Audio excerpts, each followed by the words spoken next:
The day my parents chose my sister over me wasn't a dramatic, rain-soaked affair with shouting matches and slammed doors. It was quiet, clinical, and devastatingly final. I was 17, sitting on the edge of my bed in the room I'd shared with my sister, Elena, for my entire life.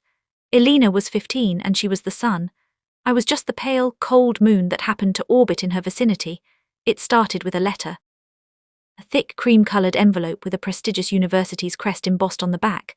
I'd been accepted, early admission. A full scholarship to study astrophysics, a field I'd dreamed of since I was a child, staring up at the ink-black sky from our backyard. I was going to reach for the stars, literally.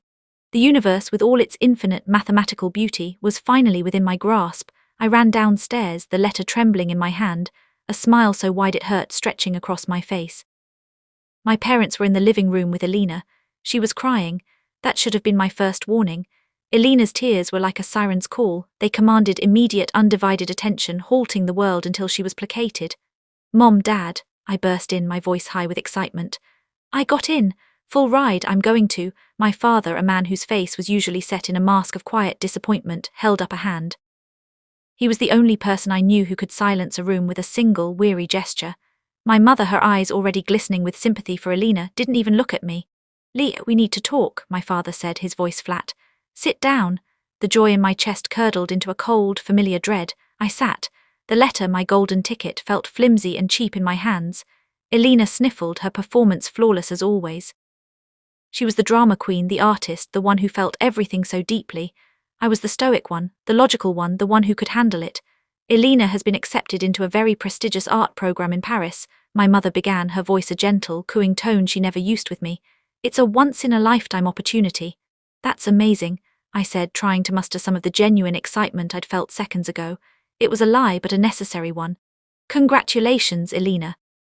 Elena didn't look at me. She stared at her hands, her shoulders shaking with practiced little sobs. "There's a complication," my father said, rubbing his temples. "The tuition and living expenses are significant, beyond what we had planned for." I nodded, feeling a cold fist clench in my stomach. I knew where this was going, but I refused to believe it. I was a master of denial. I had to be to survive in a house where I was the afterthought. "Your university is offering you a full scholarship," my mother continued, as if she were explaining the weather to a simpleton. "That's wonderful, Leo, truly, but Elena needs our financial support. We can't afford both." "Not asking for anything," I said, the words coming out too fast. "The scholarship covers everything.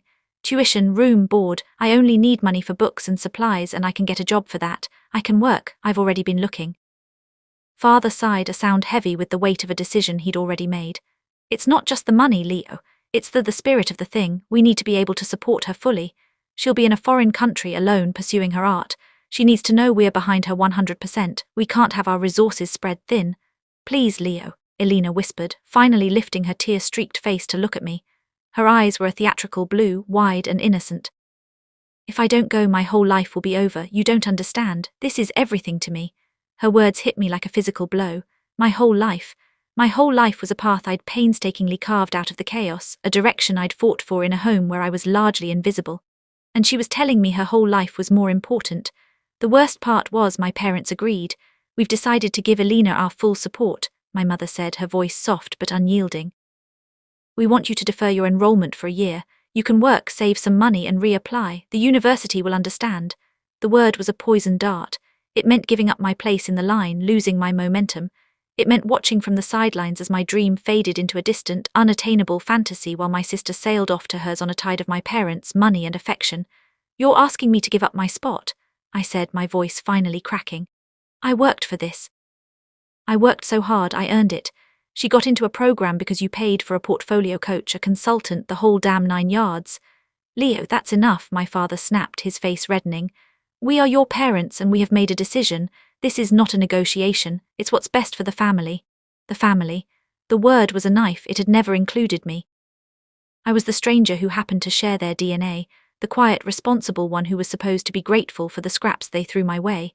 I was the one who mowed the lawn, fixed the computer, got straight A's, and asked for nothing. And they were asking me to give up everything. I looked from my father's stubborn face to my mother's pitying eyes, to the manipulative, fragile mask my sister wore. In that moment, the last thread of something essential inside me snapped. It wasn't just disappointment, it was a profound and absolute death of belief. I no longer believed I had a family. Fine, I said. The word was devoid of emotion. I felt nothing. I had become a void. You've made your choice. I stood up, walked to my room and packed a single bag. I didn't take the scholarship letter. I didn't take my phone. I took my birth certificate, my social security card, and the $300 I'd saved from working at the local library. I walked out the front door and I didn't look back. I didn't have to. I knew no one was watching. The first year was the hardest. I crashed on couches, slept in my car and worked 3 jobs. I told myself I was just saving up to reapply to go to the university the following year. But somewhere along the way, the dream of the stars became a luxury I couldn't afford. The fight for basic survival consumed me. I learned to be hard, to be ruthless, to trust no one. I learned that the only person I could rely on was the one I saw in the mirror. Years turned into a decade. I started a small tech company with a fellow homeless veteran I'd met at a shelter. He was a brilliant coder and I had a head for business. We built it from the ground up, sleeping in the office, eating instant noodles and pouring every ounce of our bruised souls into our work. We were hungry, not just for food but for success. We had something to prove. To the world, to ourselves, and to the ghosts of the family that had abandoned us. My partner, James, knew my story. He had one of his own. He understood the quiet, simmering rage that fueled my ambition. We were 2 broken pieces that fit together to create something whole and powerful. Our company, Novatech, became a juggernaut in the cybersecurity world. We were innovators, disruptors. We sold the company to a tech giant for a sum that made my head spin. I was 32, a multimillionaire, and I had finally escaped the gravitational pull of my past. I thought I was free. I was wrong. It was a Tuesday when the call came. My assistant, a sharp young woman named Maya, knocked on my office door. Her face was unreadable, but there was a flicker of something in her eyes, uncertainty. "Mr. Thorne, there are people here to see you. They don't have an appointment. They're insisting." She hesitated. "They say they're your family." The word hung in the air between us. Family. The concept was as alien to me as the distant planets I used to dream about. A cold, familiar dread settled in my stomach, but this time it was laced with a bitter, acidic anger. "Show them in," I said, my voice icy. My parents shuffled into my spacious, minimalist office. They looked diminished, worn down by a decade of life that clearly hadn't been kind to them. My mother's hair was grey and thin, her eyes dull. My father was stooped, a shadow of the intimidating man I remembered. They were dressed in clothes that were clean but shabby, their faces etched with lines of worry and something else I couldn't quite identify. It might have been shame. Behind them, looking out the floor-to-ceiling window with a bored, dismissive expression, was Elena. She was no longer the 15-year-old waif. She was a woman of 26, dressed in expensive but slightly dated clothes, her face carefully made up. The artist, the one who had been given everything. And standing next to her was a man I recognized. My brother Marcus, the forgotten middle child. He was 3 years older than me, and he had been the one my parents ignored even more than they ignored me. He was the ghost in the room, the quiet one who was neither the responsible firstborn nor the golden child. He was the one who had been sent to live with our grandmother when things got tight. I hadn't seen him in 15 years. He looked tired, his shoulders slumped, but his eyes held a spark of wry amusement, as if he were watching a particularly ridiculous play. I didn't get up. I leaned back in my leather chair, my fingers steepled. I was the king in my castle and they were the beggars at the gate. The irony was so thick you could cut it with a knife. My mother breathed, her eyes welling with tears. "My son, look at you, you're so successful, we're so proud." I heard her words, but they were just sounds. They had no meaning. They were as hollow and empty as the promises they'd broken. "Why are you here?" I asked, my tone flat. I looked from my mother to my father, then to Elena, who was still staring out the window, and finally to Marcus, who gave me a small, almost imperceptible nod. He wasn't part of this. I could see it in his eyes. He was a hostage. My father stepped forward. He was the patriarch. It was his job to speak for the family. "Leo, we need to talk to you. It's about your sister." Of course it was. It was always about Elena. "Elena has made a terrible mistake," my mother interjected, wringing her hands. "She fell in with the wrong crowd in Paris.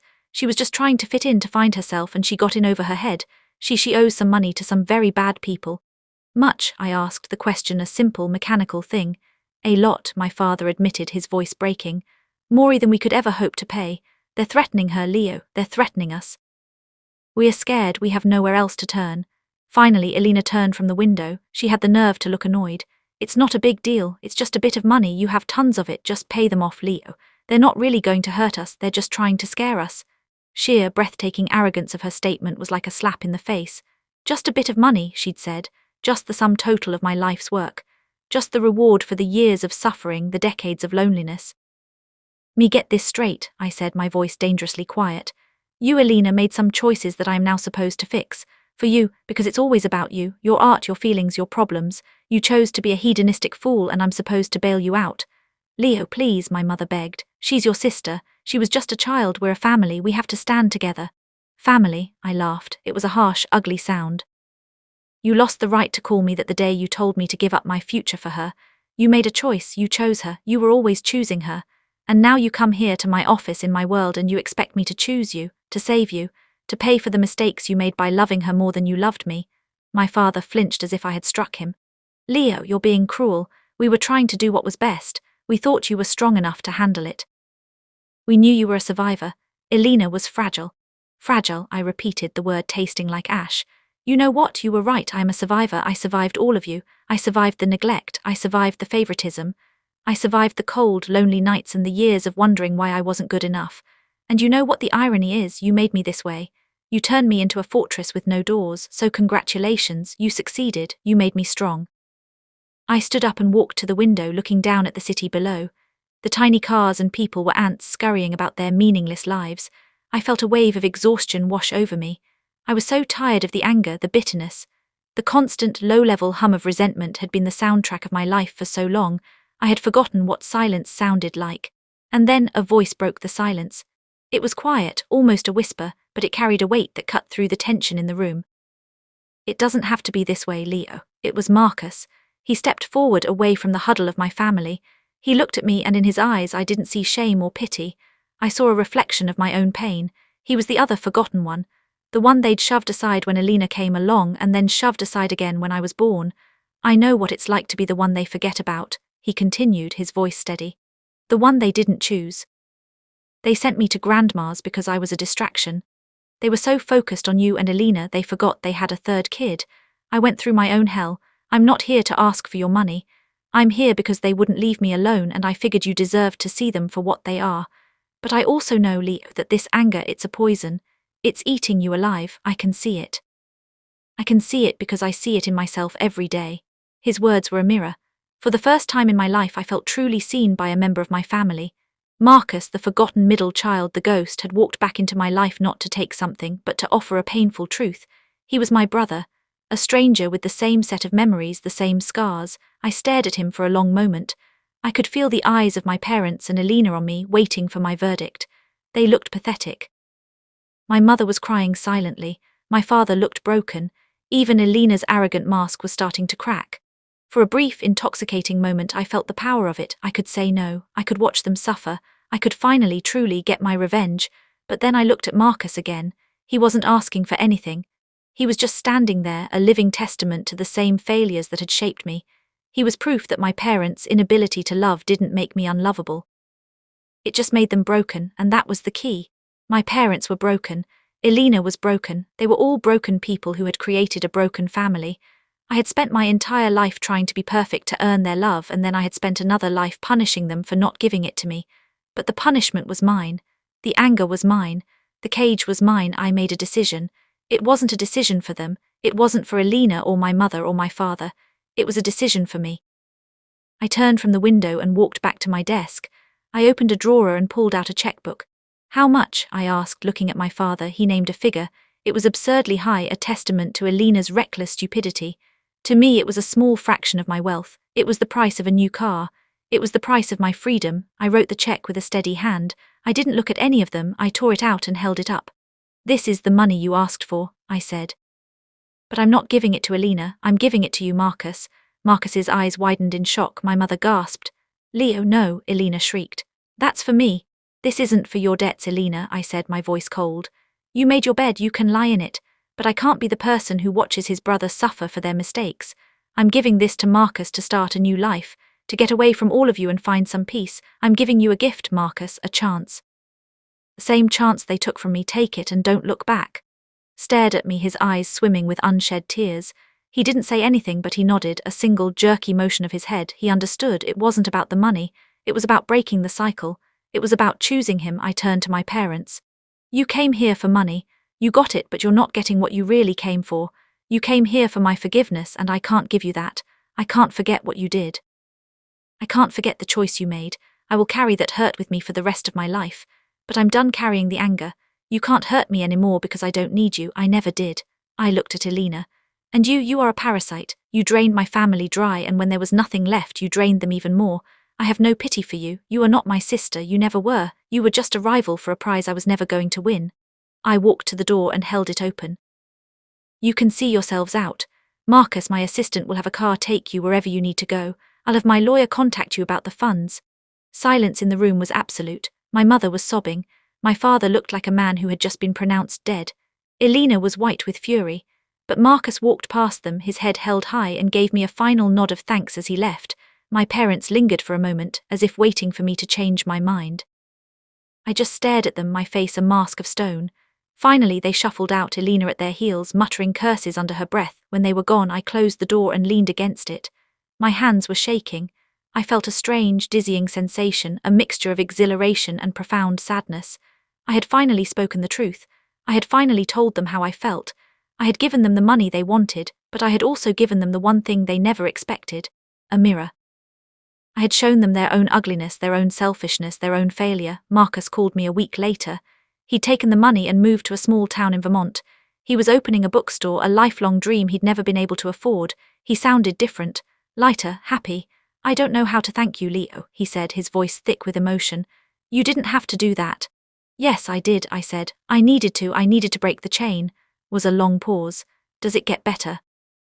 He asked, does the anger go away? I thought about it. The anger was still there, a deeply buried ember, but it was no longer a raging fire. It was a scar, a part of me, but not the whole of me. It doesn't go away, I said, but it gets quieter. And eventually you learn to live with it. You learn to build something new on top of it, something better. Talked for an hour. We talked about our childhood, our shared memories, our separate paths. We talked like brothers, discovering each other for the first time. For the first time in my life, I felt a sense of connection, a sense of family. The revenge I had sought was never about the money.